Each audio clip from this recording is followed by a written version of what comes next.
Assalamualaikum warahmatullahi wabarakatuh.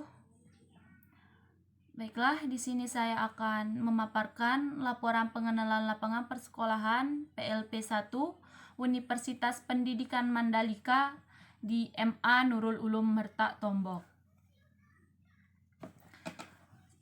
Izinkan saya untuk memperkenalkan diri. Nama Melisna Nurhaliza, Prodi Pendidikan Olahraga, Fakultas Ilmu Keolahragaan dan Kesehatan Masyarakat. Yang pertama, visi dan misi sekolah. Visi terwujudnya generasi yang cerdas, terampil, dan berprestasi yang dilandasi iman dan takwa. Misi, menumbuh kembangkan pembelajaran dengan menerapkan nilai-nilai religius dalam pergaulan sehari-hari, baik di lingkungan madrasah maupun lingkungan masyarakat. 2. Menumbuh kembangkan minat, bakat, dan semangat belajar siswa, serta menanamkan kebiasaan berkompetensi dalam berprestasi. 3. Melaksanakan pembelajaran yang aktif, kreatif, efektif, dan menyenangkan secara disiplin, berkompetensi dalam berprestasi. 4. Meningkatkan profesionalisme guru untuk terwujudnya pendidikan secara utuh. 5. Menyediakan sarana dan prasarana. Usaha atau implementasi sekolah dalam mewujudkan visi dan misi. Sekolah Madrasah Aliyah Nurul Ulum melakukan usaha dalam mewujudkan visi dan misi cukup ketat.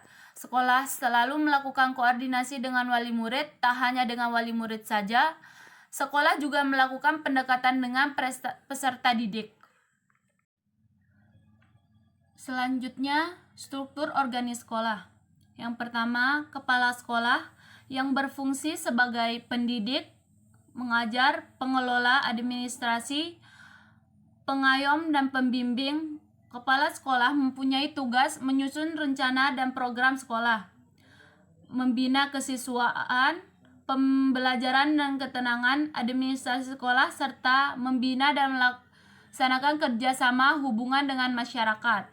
Yang kedua, komite sekolah yang berfungsi untuk mewadahi peran serta masyarakat dalam rangka meningkatkan mutu pendidikan, pemerataan pendidikan, memberikan masukan, pertimbangan, rekomendasi mengenai kebijakan dan program pendidikan RAPBS, dukungan finansial dan nilai-nilai yang berkaitan dengan pendidikan. Yang ketiga, tata usaha yang berfungsi untuk melakukan usaha peraturan, keuangan, kepegawaian, dan perumah tanggaan sekolah. Yang keempat, guru. Yang pertama, guru bertugas mengelola pembelajaran. Guru bertanggung jawab kepada kepala sekolah dan mempunyai tugas melaksanakan tugas belajar mengajar secara efektif dan efisien. Yang ketiga, tugas dan tanggung jawab seorang guru. Yang pertama, menyusun program tahunan atau semester, menyusun program satuan atau pembelajaran, menyusun program mingguan atau bulanan, menyusun program ulangan harian. Yang kelima, penjaga perpustakaan. Tugas dan kewajiban pengelola perpustakaan adalah melakukan urusan persuratan, keuangan, kepegawaian, dan kerumah tanggaan sekolah. Deskripsi usaha atau implementasi sekolah dalam mewujudkan SOTK. Beberapa usaha sekolah dalam mewujudkan SOTK yaitu dengan menentukan loyalitas individu dan dengan melihat kualitas personal baik dari segi latar belakang pendidik maupun pemahaman organisasi. Selanjutnya, kultur sekolah. Deskripsi 3S, senyum, sapa, dan salam. Sekolah menerapkan 3S. Sejalan seperti apa yang terlihat di lapangan, peserta didik selalu menerapkan 3S. Misalnya, ketika bertemu dengan guru, peserta didik senyum dan salam.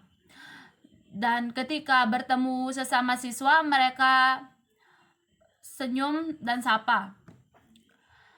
Selanjutnya, deskripsi sekolah termasuk siswa memiliki prestasi akademik. Yang pertama, juara 1 Olimpiade MIPA Kimia tingkat kabupaten, juara 2 Lomba Karya Ilmiah tingkat umum, 3.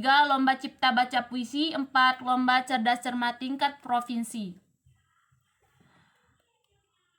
Deskripsi sekolah termasuk siswa memiliki prestasi akademik dan bagaimana strategi sekolah dalam mencapai prestasi tersebut. Juara 3 Olimpiade MIPA Kimia tingkat kabupaten, juara 2 Lomba karya ilmiah tingkat umum, Lomba cipta baca puisi, Lomba cerdas cermat tingkat provinsi. Strategi yang dilakukan madrasah untuk mencapai prestasi tersebut adalah dengan menyiapkan tutor atau pembimbing dari minat dan bakat siswa sehingga mereka bisa mengembangkan kemampuan mereka sesuai minat dan bakat yang mereka punya. Deskripsi sekolah atau teman siswa yang berprestasi non-akademik dan bagaimana strategi sekolah dalam mencapai prestasi tersebut. Prestasi non-akademik yang pernah dijuarai oleh siswa-siswi MA Nurul Ulum adalah Lomba MTQ Nasional dan Lari Maraton.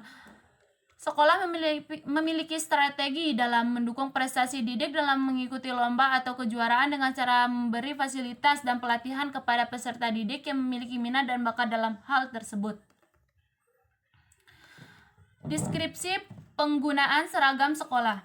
Penggunaan seragam sekolah MA Nurul Ulum sesuai dengan apa yang diatur oleh pemerintah. Misalnya, hari Senin dan Selasa menggunakan pakaian putih abu, Rabu Kamis menggunakan seragam sekolah, Jumat, Sabtu, dan Minggu menggunakan pakaian imtak. Bagi siswa atau siswi yang tidak menggunakan seragam sesuai dengan ketentuan madrasah, siswa atau siswi dikasih teguran oleh wakil kesiswaan karena semua harus diberlakukan secara tegas supaya mereka menjadi siswa atau siswi yang disiplin.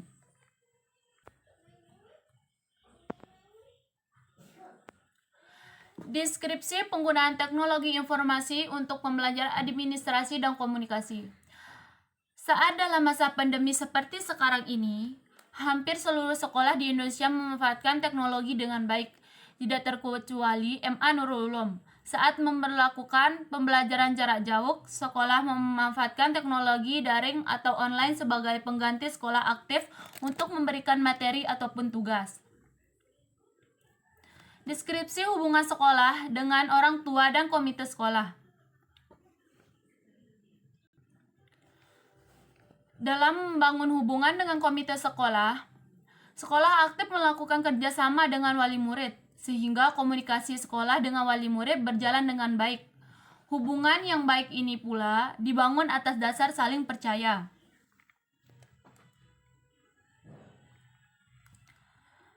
Selanjutnya, deskripsi pelanggaran-pelanggaran yang dilakukan oleh siswa dan siswi dan solusinya. Di MA Nurul Ulum sendiri, pelanggaran-pelanggaran yang dilakukan oleh peserta didik masih dikategorikan dalam pelanggaran hal wajar. Namun sekolah tidak menoleransi segala jenis pelanggaran yang dilakukan. Pelanggaran-pelanggaran yang dilakukan siswa memiliki 3 kategori, yaitu kategori berat, yaitu merokok dan bolos sekolah. Dan kategori sedang, tidak memasukkan baju, tidak berbaris, dan tidak mengikuti apel. Kategori ringan, tidak membawa buku saat belajar dan tidak mengerjakan tugas.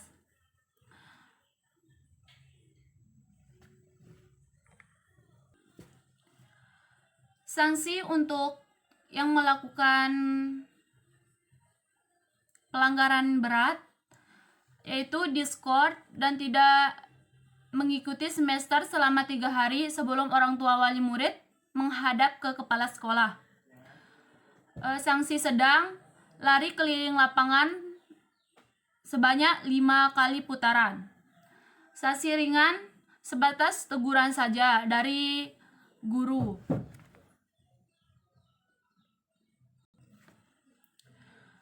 Selanjutnya, deskripsi permasalahan non-akademik yang biasanya dialami peserta didik dan solusi. Peserta didik hampir tidak memiliki permasalahan kepada kegiatan non-akademik karena sekolah sudah menyediakan fasilitas yang cukup untuk kegiatan-kegiatan yang dilakukan peserta didik. Kegiatan kulikuler dan ekstrakurikuler. Jenis kegiatan dan deskripsi kegiatan kokurikuler. Kegiatan kokurikuler yang rutin dilakukan MA Nurul Ulum seperti ziarah makam, praktik tawaf di asrama haji, dan yang terakhir jalan sehat. Ziarah makam dilaksanakan 2 kali setahun pada saat mau menempuh ujian dan selesai ujian nasional, yang hanya dilakukan oleh kelas 12 Madrasah Aliyah yang sebagai pembina dalam kegiatan tersebut adalah pembina yayasan dan kepala sekolah. Semua siswa-siswi harus mengikuti kegiatan tersebut karena di sana mereka akan dipimpin doa dan berdoa bersama. Yang kedua, tawaf di asrama haji, praktik ibadah haji yang dilakukan 1 kali setahun oleh siswa atau siswi kelas 12 Madrasah Aliyah. Kegiatan ini sebagai nilai praktek dalam pembelajaran fikih, yang sebagai pembina dalam kegiatan tersebut adalah pembina yayasan dan guru pengampu mata pembelajaran fikih, dan semua siswa atau siswi harus mengikuti kegiatan tersebut. Yang ketiga, jalan sehat atau pawai ta'aruf yang dilakukan pada hari-hari besar Nahdlatul Ulama, 10 Muharram, Tahun Baru Hijriyah, dan Hari Santri Nasional. Semua kegiatan diikuti oleh seluruh siswa atau siswi Madrasah Aliyah yang sebagai pembina dalam kegiatan tersebut adalah pembina yayasan dan kepala sekolah dan dewan guru. Jenis kegiatan dan deskripsi kegiatan ekstrakurikuler. Yang pertama, paskibraka yang dilaksanakan 1 kali seminggu pada hari Jumat. Pembina dalam kegiatan tersebut adalah ketua OSIM. Dalam kegiatan ini tidak semua siswa atau siswi yang diwajibkan ikut serta. Kegiatan ini hanya diikuti oleh sesuai minat dan bakat siswa. Yang kedua, tahfiz dilaksanakan 1 kali seminggu pada hari Senin. Kegiatan tersebut hanya diikuti sesuai minat dan bakat siswa. Yang ketiga, kaligrafi dilaksanakan 2 kali seminggu pada hari Selasa dan Kamis. Pembina dalam kegiatan tersebut adalah guru dari mata pelajaran kaligrafi itu sendiri. Tidak semua siswa mengikuti ekstrakurikuler tersebut, hanya sesuai bakat dan minat siswa. Yang keempat, tilawah dilaksanakan 1 kali seminggu pada hari Rabu. Kegiatan tersebut hanya dilakukan sesuai minat dan bakat siswa. Muhadaroh atau pidato dilakukan 2 kali seminggu pada hari Sabtu dan Minggu. Hari Sabtu untuk pria dan hari Sabtu untuk putri, dan hari Minggu untuk laki-laki. Kegiatan ini dilakukan sesuai dan minat bakat siswa. Selanjutnya, peraturan dan tata tertib sekolah. Peraturan dan tata tertib sekolah. Yang pertama, kewajiban siswa. Kewajiban siswa di antaranya, yang pertama, menjaga nama baik sewaktu berada di dalam lingkungan madrasah maupun luar madrasah. Yang kedua, menjaga kebersihan, keamanan, ketertiban kelas atau sekolah pada umumnya.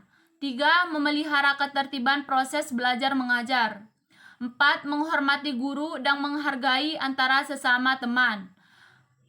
5. Menjalankan tata tertib sekolah yang telah ditentukan. Yang kedua, hak-hak siswa. Hak-hak siswa diantaranya, yang pertama, mengikuti pelajaran selama ketentuan sekolah.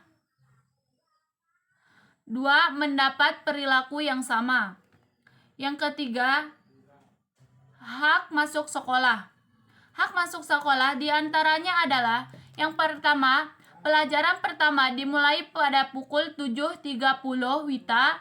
Yang kedua, para siswa wajib tiba di sekolah 15 menit sebelum jam pelajaran pertama dimulai.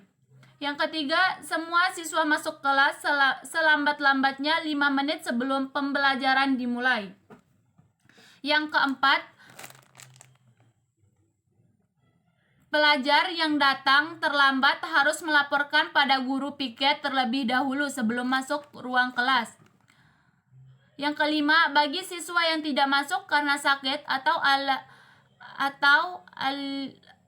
alasan penting lainnya, harus ada surat permakluman atau permohonan izin dari orang tua atau wali.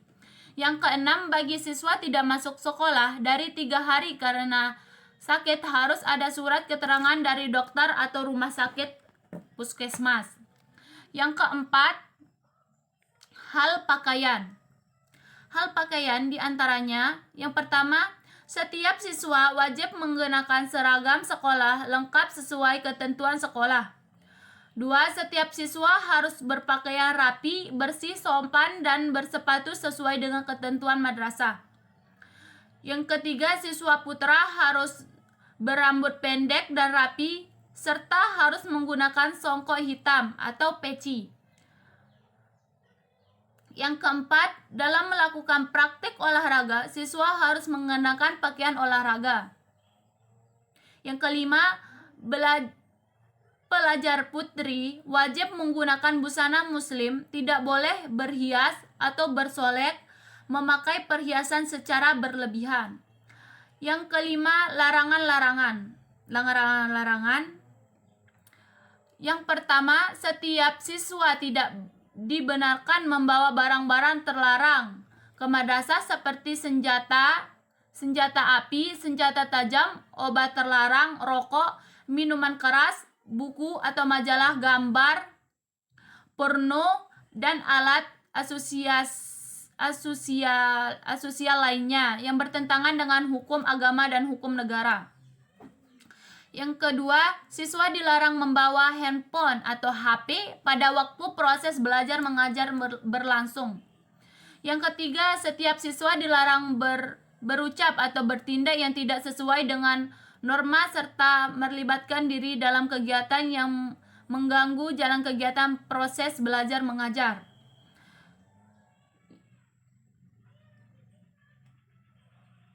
Yang keempat, siswa atau siswi sanggup tidak menikah selama masih berstatus siswa atau siswi. Yang keenam, sanksi-sanksi. Bagi siswa yang melanggar tata tertib, akan dikenakan sanksi atau tindakan pelanggaran atau kesalahan, yakni yang pertama, peringatan secara lisan kepada siswa, peringatan secara tertulis kepada siswa dengan tebusan kepada orang tua atau wali. Tidak diperkenakan mengikuti pembelajaran untuk sementara, dibebaskan dari madrasah atau diskors untuk menjaga waktu yang ditentukan. Dikeluarkan dari madrasah. Bagi yang menikah yang masih menjadi siswa atau siswi, wajib membayar denda sejumlah 2 juta rupiah. Selanjutnya, deskripsi strategi sekolah mengimplementasikan peraturan dan tata tertib sekolah. MA Nurul Ulum memiliki strategi dengan cara memaparkan di berbagai tempat. Sekolah juga melakukan sosialisasi peraturan dan tata tertib kepada peserta didik dan wali murid secara berkala seperti pada upacara bendera dan jika ada peserta didik yang melanggar. Kemudian sekolah menindak secara tegas dan konsekuen peserta didik yang melanggar peraturan dan tata tertib tersebut. Kegiatan seremonial formal. Kegiatan seremonial formal di sekolah. 1. Upacara bendera. 2. Perayaan Hari Besar Islam atau PBHI. Deskripsi seremonial formal di sekolah. Adapun kegiatan seremonial formal di MA Nurul Ulum ini diadakan secara rutin, diantaranya upacara bendera setiap hari Senin dan kegiatan seremonial formal lainnya. Kegiatan-kegiatan tersebut sudah menjadi rutinitas sekolah setiap tahunnya, sehingga seremonial tersebut tetap diadakan setiap tahunnya. Praktik, kebiasaan, dan kebiasaan positif. Jenis kebiasaan praktik, kebiasaan positif, dan kebiasaan positif. Selalu menjaga kebersihan, ketertiban, dan keamanan kelas maupun sekolah. Datang tepat waktu, membiasakan melakukan segala sesuatu pada waktunya merupakan salah satu cara membentuk kedisiplinan dan tanggung jawab peserta didik. Berjabat tangan dengan guru maupun sesama peserta didik saat datang dan pulang sekolah, sopan, tegur sapa, menggunakan seragam. Deskripsi kegiatan praktik pembiasaan dan kebiasaan positif. Kegiatan praktik, pembiasaan dan kebiasaan positif di sekolah berlangsung secara baik, sehingga peserta didik maupun warga sekolah tidak perlu lagi untuk diingatkan dalam melaksanakan kegiatan-kegiatan positif, seperti tidak perlu lagi diingatkan untuk membuang sampah pada tempatnya, menaati aturan sekolah, dan sebagainya. Mungkin hanya ini yang bisa saya paparkan, kurang lebihnya mohon maaf. Wassalamualaikum warahmatullahi wabarakatuh.